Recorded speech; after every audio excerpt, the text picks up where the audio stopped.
Congressman Steve Stockman is on the telephone. Congressman Stockman represents the 36th Congressional District of Texas. He's one of the most outspoken defenders of constitutional government. Congressman Stockman, welcome to True News. Thank you for having me. Thank you for taking my call. I appreciate it. Yes, sir. Congressman, is anybody in charge of the response to Ebola? You wonder if anybody's in charge of ISIS or Ebola. We do have a record number. As was announced, the White House now has done 200 games of golf. So I think what we need to do is get ISIS and the Ebola chief to learn to play golf and get out there and talk to the president, because apparently he doesn't care about a Marine in Mexico that's being held, and I might add beaten and treated like a POW. He doesn't care apparently about Ebola. Doesn't seem to care about his policies that are failing in the Middle East. This is a case in which the media, once again, is silenced to anything he does and panders to him. If this was a Republican president, it would be a totally different visceral reaction from the press. Congressman, I have a very cynical position regarding Mr. Obama. I think he's delighted with the results of his policies. I honestly do. I sincerely do. I believe this man is the number one national security threat to the United States. Well, if you listen to his campaign, which a lot of the people don't like to listen to. In fact, ironically, I was on a plane and they showed the movie from 2008 that caused the court case. They actually showed the movie and they made predictions and comments about his agenda. And of course, everybody ignored it. But one of the things he talked about was defanging the United States. In other words, stripping the United States of its military capabilities. And we are now in the process of doing that. In fact, you probably read where we're actually chopping up planes that are $500 million worth of planes that we could be giving to our allies, either the Kurds or in Ukraine or other places. Instead, we chopped them up and destroyed them. I apologize. I got a bit of a cold. Well, we don't want you to be quarantined. I don't know. It's just shocking how much there's lack of concern at the top level. It's really alarming, actually. It is, because you can't rationalize this kind of behavior. The country's never been in this condition that is so life-threatening to us as a people. And the guy at the top seems like he's just out to lunch. Like, he doesn't care. Yeah, you think about this. If you had a ship and you're in a storm and the captain's down there just having a dinner, a good old time, the rest of the people in the boat would be alarmed. You know, what's our captain doing? Why is he so not caring about the passengers of this boat or ship? And that's what we have in President Obama. And we can't get the reason there's not alarm is because a lot of the people in the media have people working in the administration. And, former press secretary worked, for various news organizations. And you have that all through out the press. You have people that were working with Democrat congressmen and senators. So they have an agenda despite their claims they don't. You mentioned, the analogy of a ship with in a terrible storm and the captain, having a great old time playing poker. This kind of conditions is what produces a mutiny, where the crew says, if we don't take control of the situation, we're all going to die. Yeah, well, the problem is we have a press that's not doing its job. They should be sending out the alarms, and even the press had their privacy invaded, where the Obama officials are taking their phone records, and you would think that would be one thing that would push them over the top, and that the Justice Department should investigate, but they didn't. Actually, the Justice Department did it, but it's pretty alarming in how they're using the Justice Department almost as a third world punishing mechanism. But the press seems not to be alarmed at any of that stuff that's going on. Congressman, are we in a soft dictatorship? I think that there's a lot of people that would argue that, and I tend to lean towards that. I see the way that our government's used to promote a a specific agenda at the expense of rule and law. You usually have, I think, more interaction by the House and the Senate, and yet we have executive orders. We have things that are really undermining our nation. You have a unilateral disarmament of the DoD, the Defense Department, and you can see this process going on. And every day we have it incrementally losing our rights, and those that speak up against this administration are punished, whether it's a press person or a politician. They find ways to take retribution out on those people. Or a movie producer like Dr. DeSouza. Yeah, and despite all the machinations of the left saying, "Oh, this is normal," it's not. There's a lot of others that have done worse. I would argue that there should be an investigation of the gun running down to Mexico. There should be an investigation of the IRS. This shouldn't have to be done by the House. It should be done by the Justice Department. Clear laws were broken, but none of that is investigated and doesn't rise to the level of suspicion of this administration. Have you ever considered the possibility that Mr. Obama was actually deliberately arming dangerous criminal gangs in Mexico for a future project? I can't speak to that. I don't know, but I do know that it was designed to, much as others have said, to make it look like that the American gun shops down there were deliberately running guns to the Mexico. A lot of the ones that were caught up in it had one individual not recorded the conversations and the documentation of the ATF, he would have been in jail. I think they were trying to make a scenario, in my opinion, that would argue for more gun control, which, is one of his agenda, which I might add every authoritarian government advocates taking away individuals' rights to own defensive weapons. Congressman, Texas is being overrun with the illegal immigrants coming over the border. This past year, Washington has dropped all pretenses that it's even trying to enforce border security. And then now Texas has the Ebola outbreak. I mean, you guys are getting hit pretty hard this year. Well, it's not just that. The administration has any funding to Texas. We had a plant down here that made military equipment. He moved it out of Texas. He cut the funding for NASA. He's done everything possible, put restrictions on our industries that no other state has. He does not like Texans for obvious reasons because we're more independent. And even our governor, which took a rational line and vetoed money in order to get them to act upon the prosecutors who, by the way, drank about 25 gallons of liquor according to the receipts. They end up charging him for doing his job. This is an authoritarian government, really like a third world banana republic, the way they're operating. And here in Texas, we're pretty upset with the federal government constantly interfering. On the national level, why has the Republican Party been so weak and impotent in its response to this kind of tyranny? I think, one of the things I can just tell you, for instance, on immigration, you have Barry Fletcher, who's the former press secretary for Bush, who's never won an election, who has not a clue about campaigns. He issued the report, which Rice Previous uses for articulating the reasons to have illegal immigrants become citizens, which is ironic. It's like giving us the rope to put around our neck. You have people that have no idea what they're doing advising Republican leadership.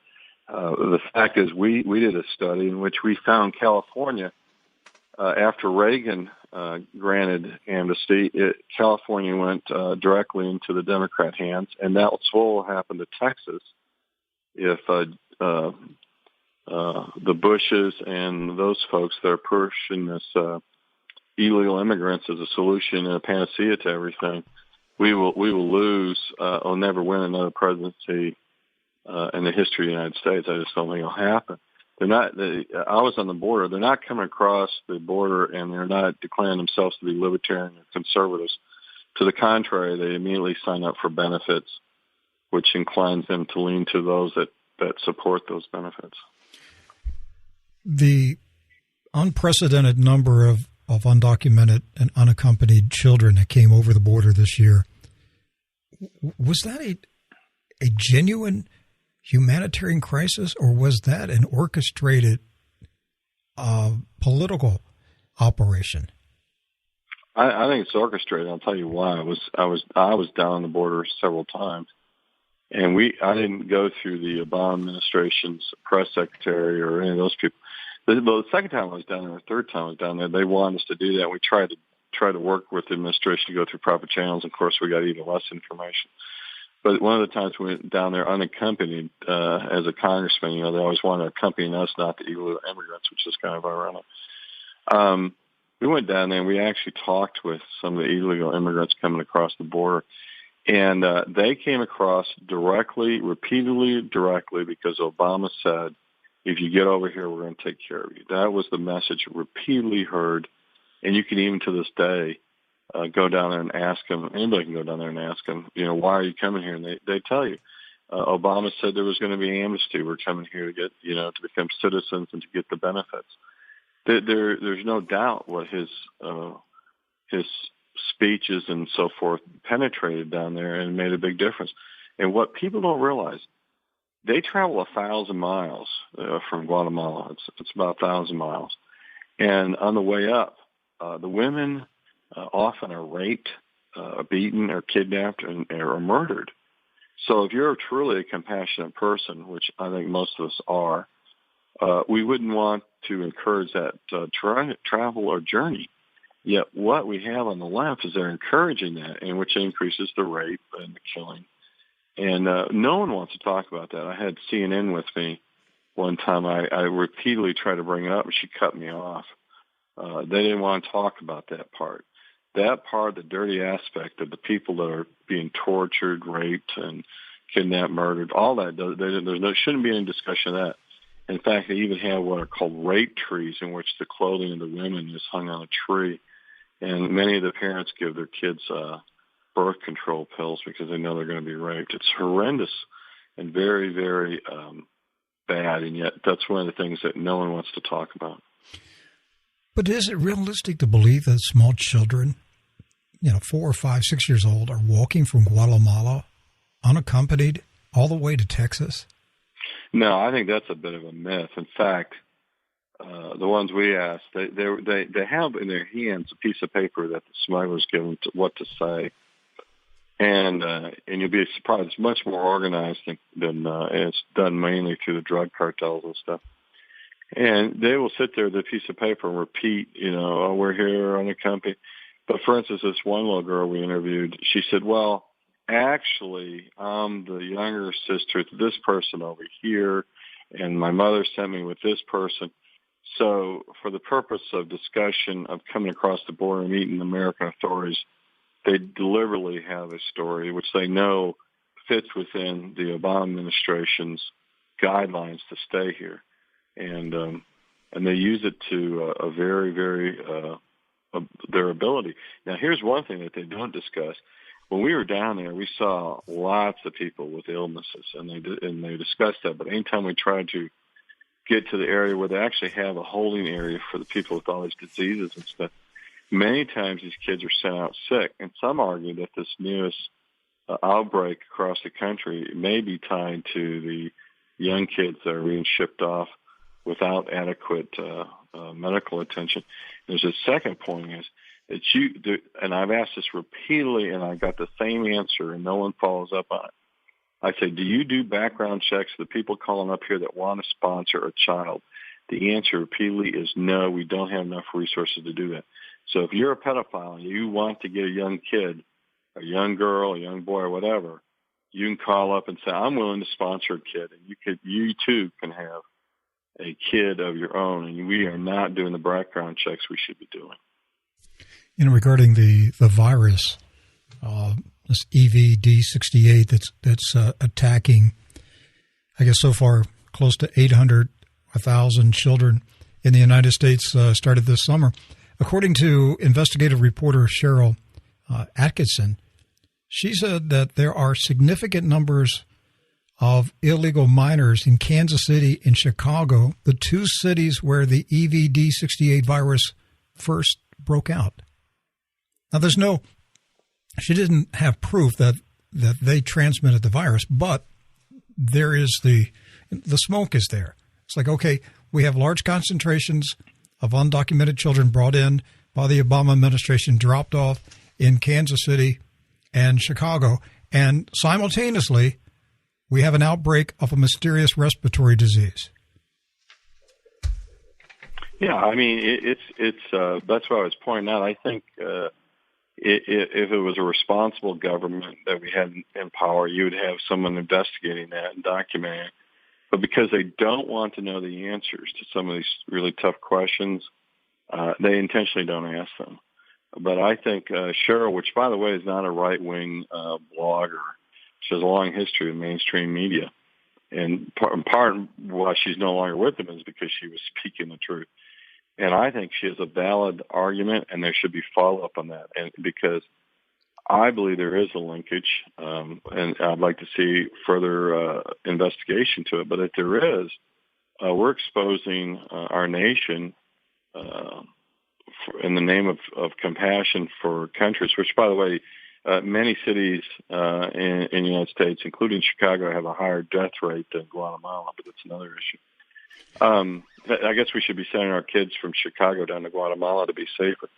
But we need to follow up on that. That's a serious allegation, and it needs to be investigated. It's quite alarming that we don't investigate what could be potentially a very serious problem for the United States. What about the terrorists coming over the border? I mean, this was, I said months, last summer when this invasions, picked up with the undocumented children, I said, folks, you know where this is going. By fall or the end of this year, we're going to be talking about terrorists that have come into the United States, and then there's going to be some intelligence agency report saying we never connected the dots. We never saw this happening. Yeah, this is one of those things where you don't ask questions because you don't want to know the answers. We have several congressmen who are saying, the conservatives are being alarmist. But it's not really alarmist. It's kind of logical. These, we called, I think Obama called the ISIS Junior League, and that they couldn't fight their way out of a paper bag. This kind of thing is you don't ask questions ahead of time, and you end up regretting it.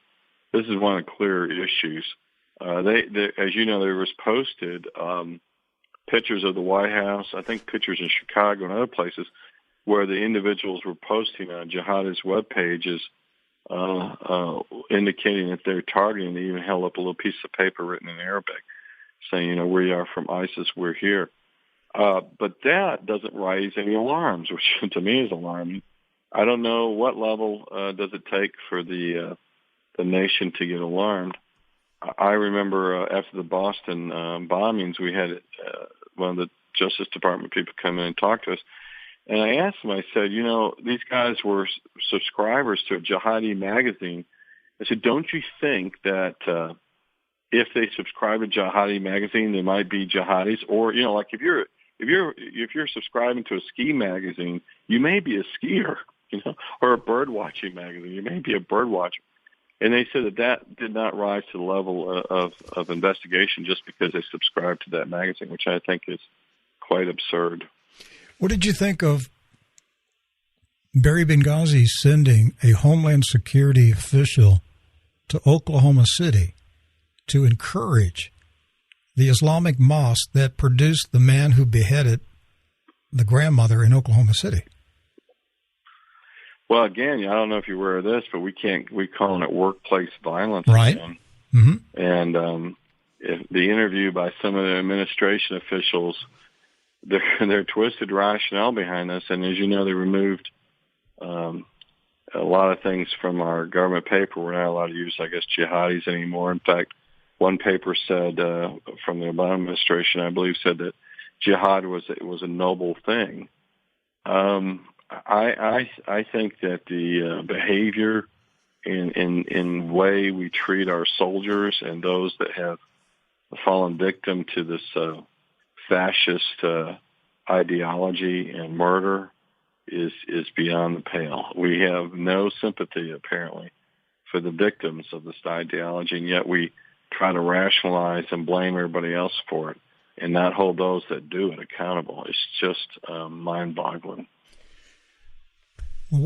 What's happening to this country is mind-boggling. I mean, 2014, we have our first beheading of an American citizen on American soil. Hardly anything was said about it. Now we have Ebola, the deadliest virus on the planet.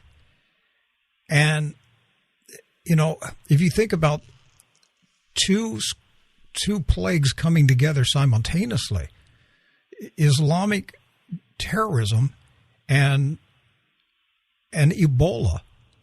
I mean, this is a nightmare scenario, and nobody has confidence in the man in the White House that he would do anything to protect the American people. In fact, a lot of us are afraid of him. I'd agree with you on that. And there's another element here, which we're saying, well, we don't know if we have terrorists here. Do you remember there was a substation which with long-range guns? San Jose. Yeah. Mm-hmm. And that's kind of brushed under the rug. That clearly is someone testing the system and testing what we do in response. That's never been, we never found out who did that or why. Has anybody in Congress seriously pursued the truth about that incident? I brought it up, but there's 435 members, and a lot of them,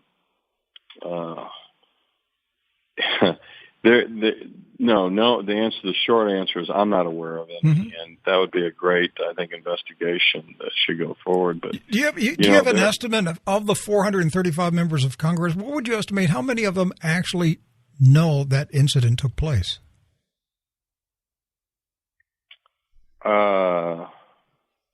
This is a guess. Sure. I'm guessing maybe 30.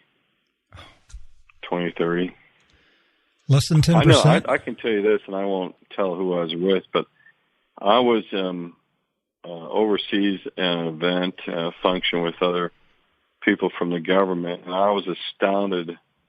It was dealing with terrorism, and I was astounded at the lack of knowledge of members. Now, remember, it really is a reflection of the United States, so you could probably go out, your listeners could go out and do a test thing, go to your churches even, and ask them how many in the church know about it.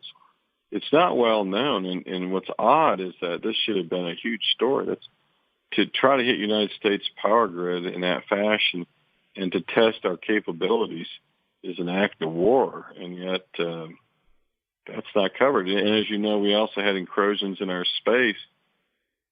We think from the Chinese, that hasn't been run to ground either. We have major threats. People, you got to understand, the United States, while we love our country, there's many people out there that want to see it gone, and they're working night and day to ensure that happens. And I think if it ever comes to fruition where the United States lost, you're going to see chaos on a scale that you've never seen before in the world.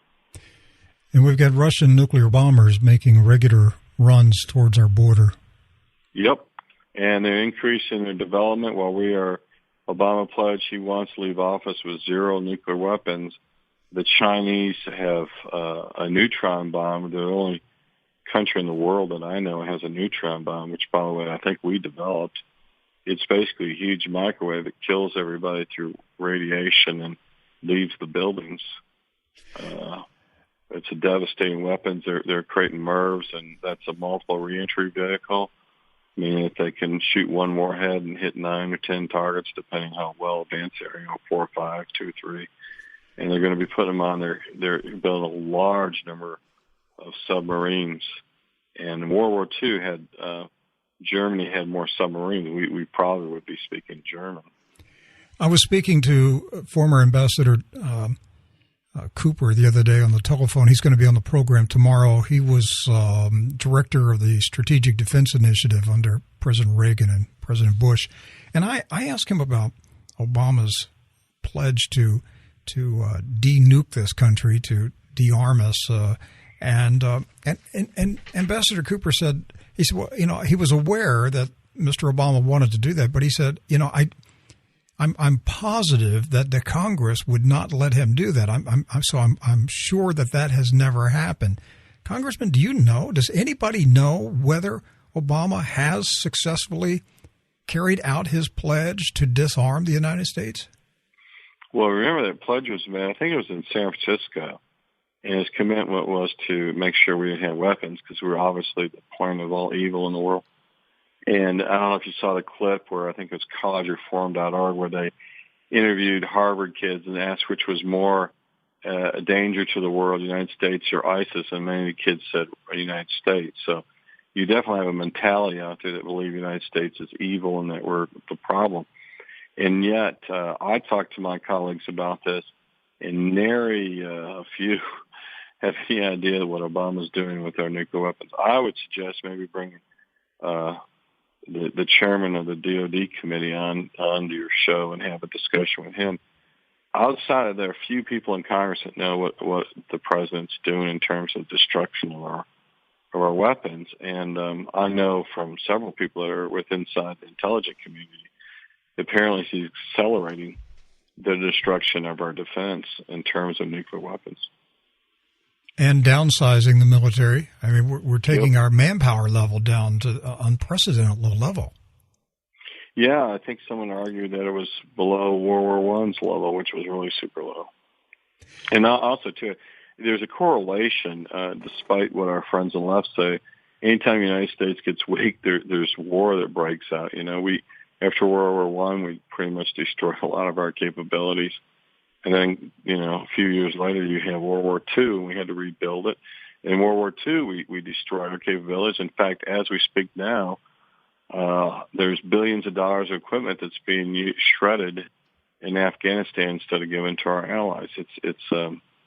We keep repeating the same mistakes, but under this president, we accelerate our mistakes to the point that's Has anybody gotten a halfway intelligent explanation why the Pentagon shredded all these brand new military planes?